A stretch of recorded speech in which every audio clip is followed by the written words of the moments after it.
परमेश्वर ने कहा प्रार्थना करो ताकि तुम परीक्षा में ना पड़ो। एक्चुअल परीक्षा तो परमेश्वर की थी, लेकिन बाइबल कहती वो परीक्षा में नहीं पड़ा, यानी निकल गया उस परीक्षा से, पास कर दिया।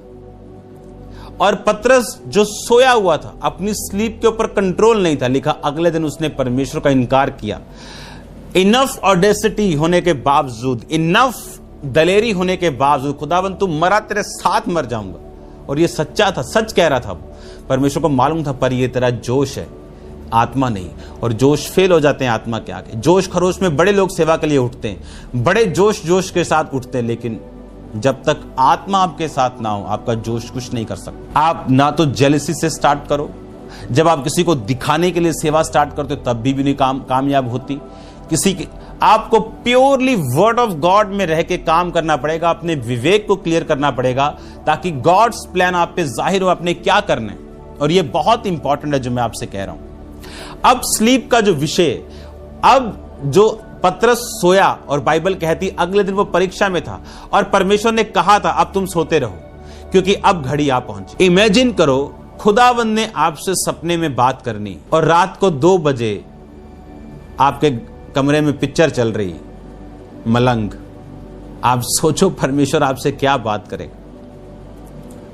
आपने अपनी लाइफ को, अपने माइंड को, कॉन्शियस को डिस्टर्ब कर लिया और अब रात को खुदावंद आपको चेतावनी के जरिए बता सकता है कुछ, लेकिन आपको बिल्डिंग प्लान नहीं दे सकता। अगर मैंने अपने सपने में मसा पाया, उन दिनों में फोन्स ऐसे नहीं होते थे, दूसरे फोन होते थे।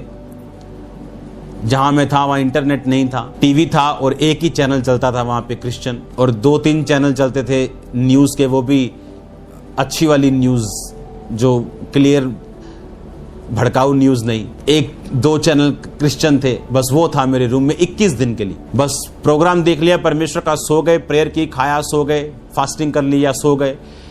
सपने में परमेश्वर मुझे मसा करने के लिए मेरे स्पिरिचुअल फादर के रूप में आता था, और जब मैं उठता था मेरा माथा, मेरा सिर फुल अनॉइंटेड। मुझे सिर्फ सपनों की बात नहीं थी, क्लियरली मुझे फील होता था कि अनॉइंटिंग को मैंने रिसीव किया। आपकी स्लीप कैसी, सोने से पहले आपके काम कैसे हैं?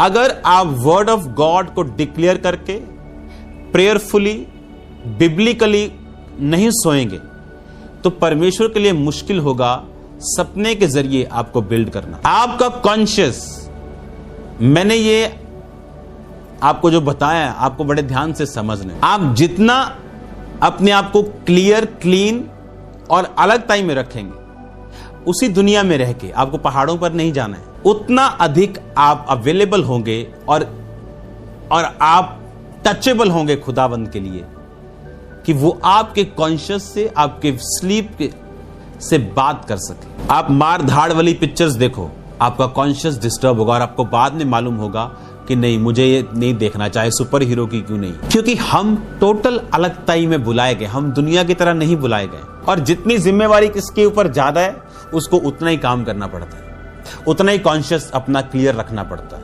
उतना ही अपने चीजों को साफ रखना पड़ता है, उतना ही परमेश्वर के करीब रहना पड़ता है जितनी जिसकी जिम्मेवारी। इसका मतलब अगर